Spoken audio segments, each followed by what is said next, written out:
Welcome everyone, I'm Garrett Elysiums, and today we're doing another video on my newest CD purchases. This is part 10. Now if you're wondering why I'm on part 10 and you haven't seen my other parts, then go hit that subscribe button. Please help support my channel. Alright, we're gonna get right into it. All these are stuff I got the past weekend. Local CD store. Just want to say thrift store. And maybe like one or two from Goodwill. Alright, first up, this is Corrosion of Conformity. I've actually never seen this one before. Released on Metal Blade Records. This is called Technocracy. Special edition re-release with 4 added tracks. Pepper Keen is not even actually on this. I'm a fan of Corrosion of Conformity, but I didn't really know that much of them. I know like Deliverance and Wise Blood, stuff like that. Didn't know that they were a band before Pepper. I actually thought Pepper was the founder. Next, The Cure Greatest Hits. I owned this back in high school, I want to say. Got scratched out from being played so much, and overall I feel like it's their greatest hits package, better than Galore or Staring at the Sea, because it collects everything on there. And another one, since I'm a huge Doors fan, The Very Best of the Doors 2-disc CD collection. Found this for a really good price, and since I'm a huge Doors fan, had to have this for my collection. Next is one from my Foreigner. This is brand new for like $2, so I picked it up. Doesn't have Lou Gramm on vocals. This is called Can't Slow Down.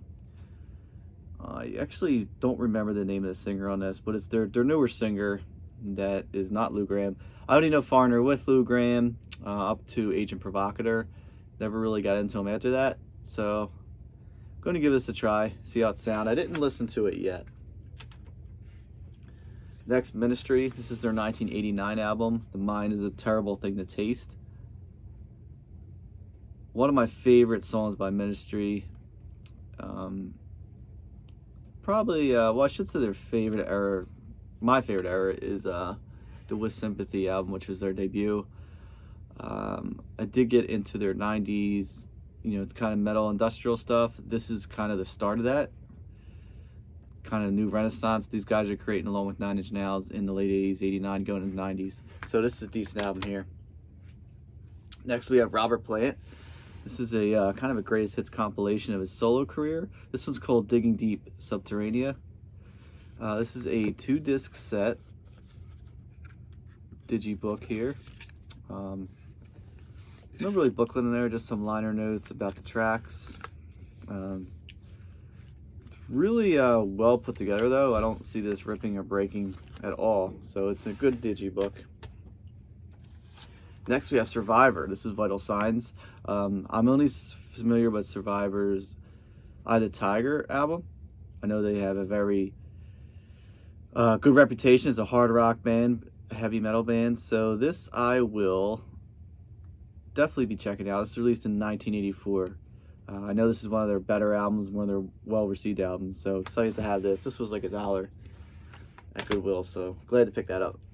Next up is one by Neil Young. This is Neil Young and the Stray Gators, Tuscaloosa, featuring Tim Drummond, Kenny Buttery, Jack Nietzsche, and Ben Keith.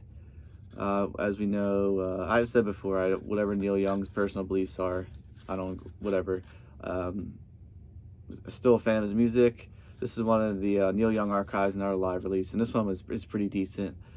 It's got a lot of early 70s stuff on here. I doesn't really say in the liner notes or anything when this was released, but I want to say it's got to be around 73. I never looked it up though, which I meant to do. Next up, Alabama. Basically a country band, but they do have, I want to say country rock, because it definitely has some rock to it. Heavy on the country though. This one's called 40 Hour Week. Some cool tracks on here, like the title track, Louisiana Moon's a good one, Fireworks, If It Ain't Dixie It Won't Do. Cool band, Alabama there. Next up, CD I actually never bought. Jimmy Page, I believe this is his debut studio album, solo album, called Outrider. Does feature Robert Plant on one of the tracks singing. Jason Bonham plays drums on this, and every track doesn't have the same singer. Like I said, Robert Plant sang one. Can't remember the name of the other singer. Chris Farlow. Chris Farlow is on here. sings most of the other tracks. There are a couple instrumentals on here. It's 1988 album, so it's not, don't expect Zeppelin when you hear this. Not Jimmy Page's greatest guitar work, but still Jimmy Page. Next up, Anthrax. This is one I didn't own for my collection. This is We've Come For You All. Actually features Dimebag Darrell on a lot of the tracks, playing guitar. A lot of guest stars on here. Really cool stuff here, featuring John Bush on vocals, released in 2003, and really cool album artwork also. Next, Bruce Dickinson's debut solo album, Balls to Picasso. I have a couple by Bruce Dickinson. For some reason, I'd never had this one, so I'm glad to have this, because this is really cool. This is coming off Fear the Dark. He leaves Maiden, goes on to make his first debut solo album, and really hits it out of the park with that one. A really good album. Next, stuff that I used to own. I don't have it right now for some reason. This is The Other Side by Godsmack. Basically, it's an EP. 7 tracks, all acoustic. I guess that's the name, called The Other Side. I kind of like the album artwork, the way they put it together there. Just looks like a band that was just hanging out in the studio with their acoustic guitar. You see they got the ashtray cup. I'm sure they had some beer or something in there. Next up, this one I've never seen before. So it's the 80s glam hair metal band Pretty Boy Floyd. It's called Kiss of Death, a tribute to Kiss. And they're all Kiss songs from, you know, the debut album up until stuff from Creatures of the Night. So when I saw this, I had to pick it up. I had to hear it. It's a decent album, but even though it features the entire band on there, in a liner notes, it just says Steve Summers, lead vocals and background vocals. Christy Majors, all guitars, bass, drum, percussion, piano, keyboards, and background vocals. So, no, this is a release from, what year did this come out? 2015. You got a photo of the guys back in the late 80s. Credit to the whole band, even though it basically says in the liner notes only 2 members played in this album. But overall, it's pretty cool. I'm a huge Kiss fan, so I'm glad to have this tribute. And I'm also a fan of 80s metal, so pretty cool to own that. Next up, this is a twofer. Flying Burrito Brothers. The Gilded Palace of Sin and Burrito Deluxe. The Gilded Palace of Sin, if it was ever released on a single CD officially, I've never actually seen it. This is the closest I can get. I have a Greatest Hits, which has a similar cover to the Gilded Palace of Sin. I can never say that right. So basically, this is their first 2 albums, 22 tracks overall. There's a cover of Wild Horses on here. Christine's Tune, which is probably their most well-known song. I'm a huge Graham Parsons fan. Love Graham Parsons, especially what he did with the Birds. Next up, I grabbed this because this song has been stuck in me and my girlfriend's head. Sugar Sugar. We've been playing it nonstop, so I figured I'd get the CD.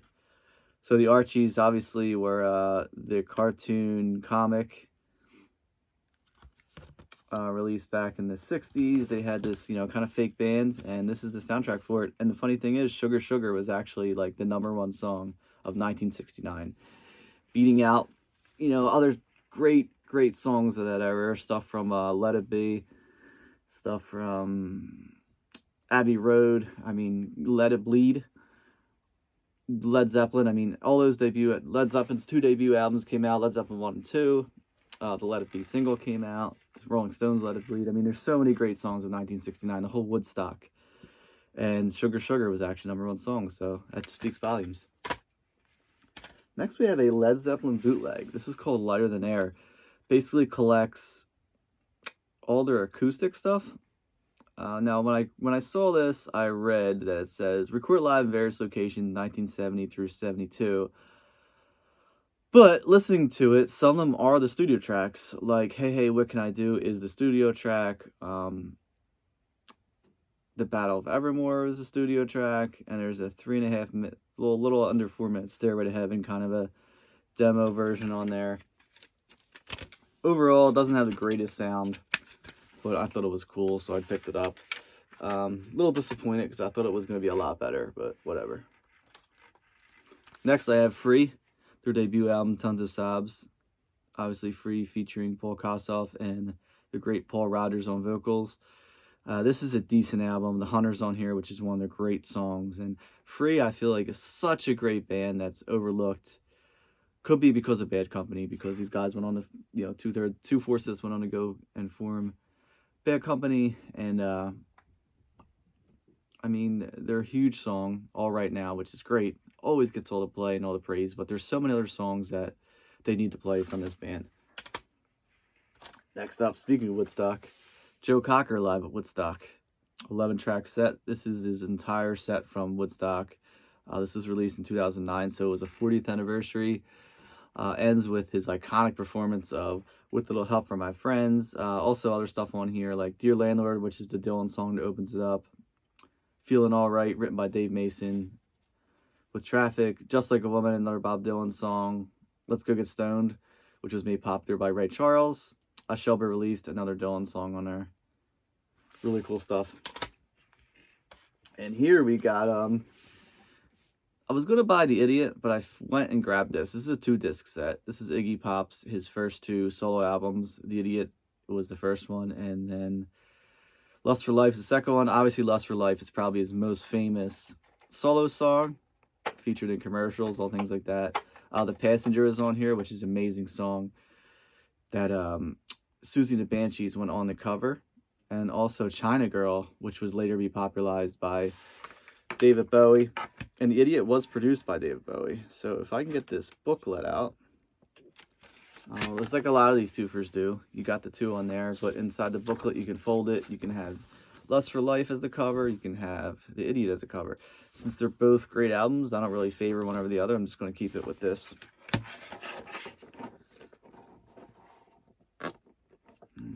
Next up is a CD by an artist I've listened to, but I've never really got fully into. Always thought he was decent. Johnny Lang. This is Lie to Me from 1996. Yeah, I mean, it's been that long, and I've never actually owned this or listened to it. Goodwill Find for $1. Very bluesy album. Bluesy guitar player. I want to say blues pop rock. But really good stuff in here. Johnny Lang was very young. I think he was a teenager when he recorded this, and he's just an amazing artist. Next up, this one's cool. You guys know how I like my Rock Candy remasters. This is the band Girl. This is a 2-disc set. So Girl is actually features Phil Lewis, who would go on to be the lead vocalist of the LA Guns, and then Phil Collin, who would go on to be the guitarist of Def Leppard from Pyromania on. So this is a 2-disc set. First disc is the original album. It's called Wasted Youth, by the way. And disc 2 is actually Live at the Marquee from October 1981. So I thought that was really cool. A whole set of 12 songs live. So really excited to, looking forward to listening to the live version of this. I popped on the studio CD, but not the live CD yet. Next up by The Cure, I got another one. It's called Show. This is a live album. This is from their Wish tour. This was released in 1993. Wish was released in 92, so this is basically a 92 tour. Features a lot of their late 80s, early 90s stuff. And then we have So by Peter Gabriel. Now, I own So, but this is the remastered version with the original track listing the way Peter originally wanted it to be, opening up with Red Rain, ending with In Your Eyes.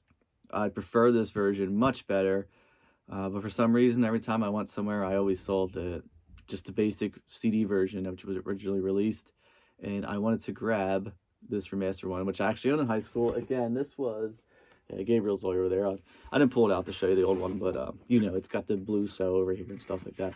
But yeah, this is the vision of how Peter Gabriel wanted it to be, and this is the CD I first bought when it came out back when I was in high school, remastered, and I prefer this version, so I was looking forward to picking this up. I found it for $3. It's in great shape, almost near mint, so couldn't pass that up. Next up, Golden Earring Live. This is an import. Live, their 2-disc first live album release from them. Some really great jams on here. Altogether, only 10 tracks, 5 on each CD. Features a cover of The Byrds, 8 Miles High, which turns into a 10-minute jam. Vanilla Queen, another almost 12-minute jam. an over 11-minute version of Radar Love, probably their most famous song. But these guys are such an overlooked band. I mean, Radar Love and Twilight Zone are their 2 hit songs, and they're just amazing songs, but there's so much more to the band. And last one, which you've probably seen if you watched my video I posted yesterday, which was my complete Rolling Stone CD collection. This is a bootleg, St. Louis to Babylon. Not fully a bootleg. It's a Scandinavian release. So all over, it's a 3-disc set. I don't know, can't really open it because there's naked women inside. 36 tracks overall. So the first 2 discs are from the TWA Dome in St. Louis, Missouri on Friday, December 12th, 1997. Disc 3 is basically just a mishmash of tracks from different shows. First 3 songs are from Veterans Stadium in Philadelphia, which is my hometown. I've been to Veterans Stadium plenty of times, but it was demolished in, I want to say, 2003 or 4. Washington, D.C. show. One from Port Chester, New York, which is actually on MTV's 10 Spot, if you guys remember that show. And then the other one is from VH1 Fashion Awards in New York City, 97. So some unique stuff there. Really cool set there to have. I'm glad I have that. All right, everyone, that is my most recent CD purchases. Thanks again for watching. Hit that subscribe button if you haven't already. And to all my subscribers, new and old, thank you. I appreciate it. See you next video.